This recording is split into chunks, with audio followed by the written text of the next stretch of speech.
gentlemen, I am William Dargan. In my time, I was quite well known, actually. I was quite well known as a railway engineer and an entrepreneur. So well known, in fact, that Queen Victoria once offered me a knighthood.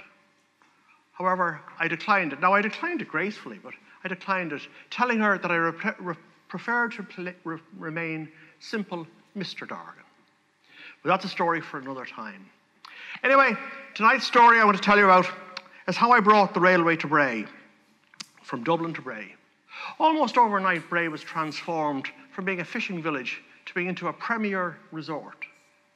So much so that before long it became known as the Brighton of Ireland, the place where the well-to-do came to sample the sea airs and benefit from the ozone and the fresh air there. And as part of the plan, we built a cliff walk, an amenity that ran parallel to the railway track between 30 and 50 feet above the track, so that people could admire the beautiful views of the bay. And also, by the way, to admire the beautiful engineering feats that I had provided for them, but that's totally incidental. Now, the lands that the cliff walk passed over belonged to two people, or two bodies. The first part belonged to Braytown commissioners, while the latter part belonged to himself, the good Lord Meath. And at the point where the land passed from Braytown commissioners to Lord Meath's, Lord Meath erected a gate lodge, a gate, and charged people the sum of 1 penny to go walking along his path. That was, you could walk the path every day except Friday, when the path was closed for the exclusive use of the Earl and his family. Now, if you have a gate lodge, you have to have a gatekeeper, and Ma Loughnane was such a person. Ma Loughnane was given the job as gatekeeper. She was a woman, the quintessential Victorian lady, always dressed in black, tight grey hair reflecting her 58 years, a jolly soul, always having a word and a chat for the pedestrians as they went by. She had 2 daughters, Mary and Rosie. Mary the elder was the quiet girl. Some would say she was cold. I'm not sure that was fair, but she certainly was nothing like Rosie. Rosie was the beauty. Rosie had deep blue eyes, the smile of which could melt an iceberg. So the railway was good for the Loughnans. Ma Loughnane ran the gate, collecting the money and being paid for doing so, while Rosie set up a stall outside Bray railway station, selling fruit, flowers, and papers to the passengers going to business in Dublin every day. Sadly, it didn't last too long, because shortly after they had taken over, Ma Loughnane died of a heart attack. But his lordship was good. He paid for the funeral, and not only that, he allowed the 2 sisters remain in the cottage, appointing Mary as the new gatekeeper. And before long, she too was being called Ma Loughnane, even though a spinster she was, and a spinster she was likely to remain. So life settled down again, and Mary tended the gate while Rosie sold from the stall. The passengers coming through each day would buy their supplies, and one such gentleman, a Mr. Archibald Flynn. Mr. Archibald Flynn, a gentleman who we're not too sure of his background, but we do know that he stayed in Mrs. Maguire's lodging house in Novara Avenue.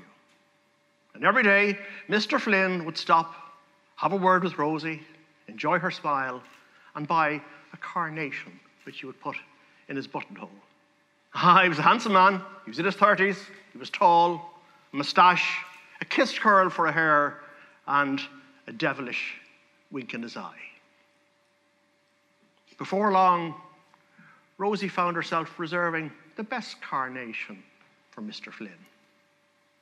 And for his part, Mr. Flynn found himself staying longer and longer each day with Rosie. Sometimes even missing his train, but that's the way it is, because attraction is no respecter of class. And before long, Mr. Flynn had picked up the courage to ask Rosie, could he call on her for tea? Oh, she said, I'll have to think about it. I'll have to ask my sister. Why don't you ask me in a few days' time, and I might have an answer. But the glint in Mary's eyes told Flynn the answer was already a resounding yes. You can imagine Mary's reaction. She asked, "What would one of the quality want with a girl like you?" The question was rhetorical, but she was pretty sure of the answer. But nonetheless, Rosie kept at her and kept at her and kept at her. And sure enough, Flynn was invited to tea the following Friday afternoon. He arrived, the perfect gentleman, and spent a most pleasant evening with the two ladies, regaling them of tales of his business dealings. In fact, he said he had offices in, I think it was number 17 Dame Street.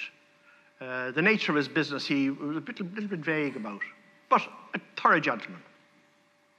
Well, as time moved on, as night follows day, the attraction grew between Rosie and Mr. Archibald Flynn. Love blossomed, proposals were made, banns were read, and a marriage took place. And Rosie Loughnane became Mrs. Archibald Flynn. Now, of course, now that they were married, there was no need for Mr. Flynn to remain in Mrs. Maguire's guest house. Oh, no.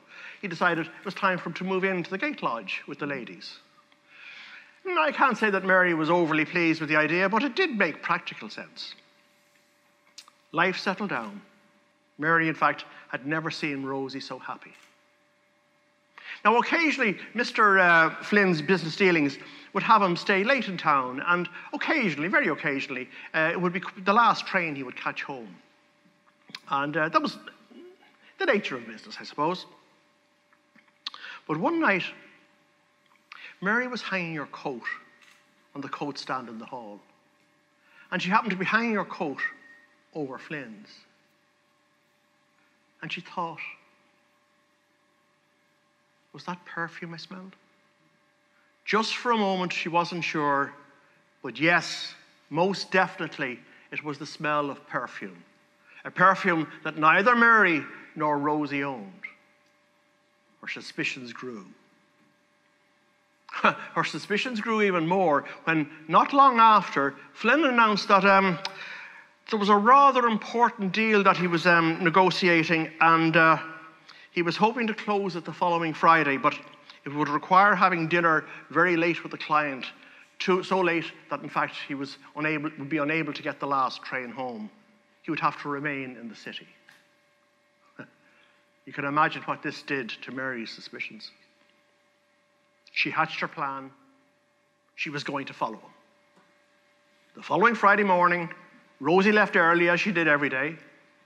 While Flynn was still at his breakfast, Mary said she was going for a walk. But she didn't go for a walk. She hurried quickly to Greystones, caught the 802 up train, which was the 825 from Bray, Flynn's regular train. Now, she hid back dark in a carriage, making sure that Flynn didn't see her, although she saw him board the train. The train left, eventually pulling into Westland Row. Everybody got off, and at a safe distance, Mary followed Flynn. Along Nassau Street, down around by Trinity, and into Dame Street. And sure enough, into number 17 Dame Street, Mr. Flynn went. When he was gone in, she went up, she checked the nameplates. There were several nameplates on the door, and yes, there was one, Mr. Archibald Flynn, importer and exporter. Well, to say she felt foolish is to put it mildly. Oh, how could she ever have doubted her brother-in-law? And she hadn't a plan B for this. What was she going to do now? And she waited and flustered and wondered, when she got the train back to Bray, what should she do? She saw a very attractive young lady walking along Dame Street. A very, very attractive young lady. Blonde, young, with, as they say at the time, a well-turned ankle.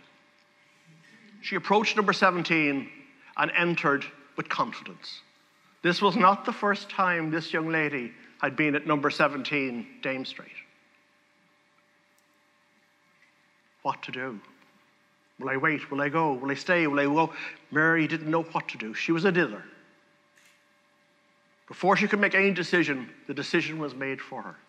because out from number 17, arm in arm, laughing and joking, strolled none other than Mr. Archibald Flynn, Esquire, and the glamorous blonde young lady.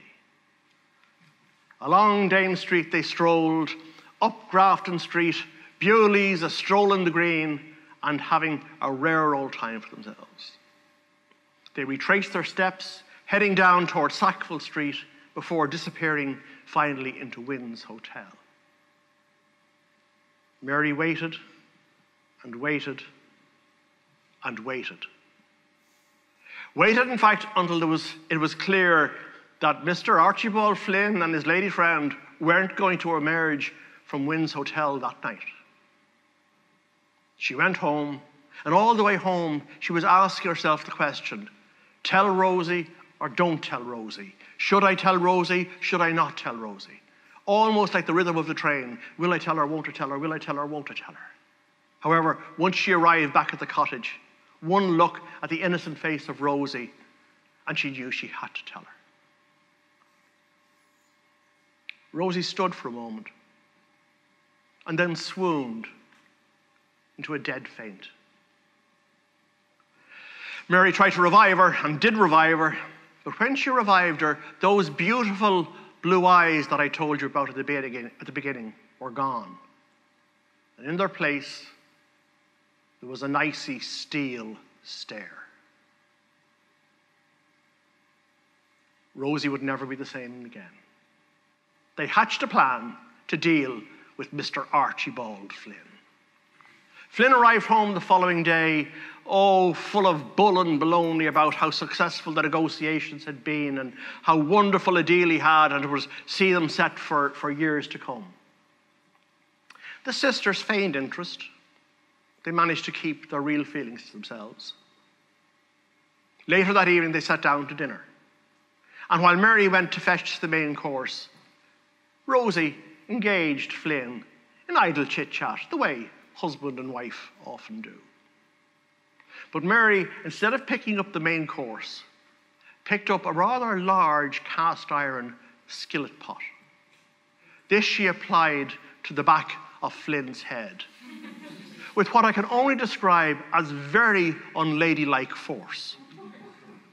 Flynn slumped to the ground, dead as a dodo, the blood seeping from the wound in the back of his head. They dragged his lifeless body across the cottage, out across the path, up onto the wall, and over onto the tracks 30 feet below.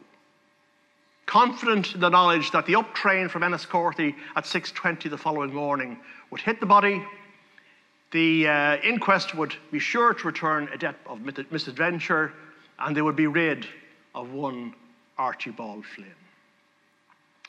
The girls were rather pleased with their evening's work. In fact, they decided they'd have a cup of chamomile tea before retiring for bed. They'd only taken but 1 or 2 sips from the tea,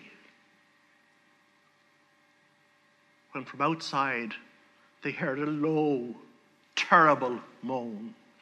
Moaning, moaning, moaning, coming from the track bed 50 feet below.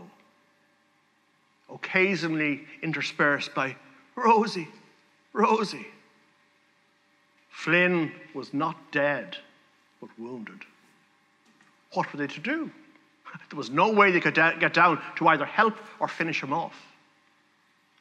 And all night long, they listened to the pitiful cry of Archibald Flynn, moaning there on the tracks below. Fortunately, the moaning was terminated very quickly.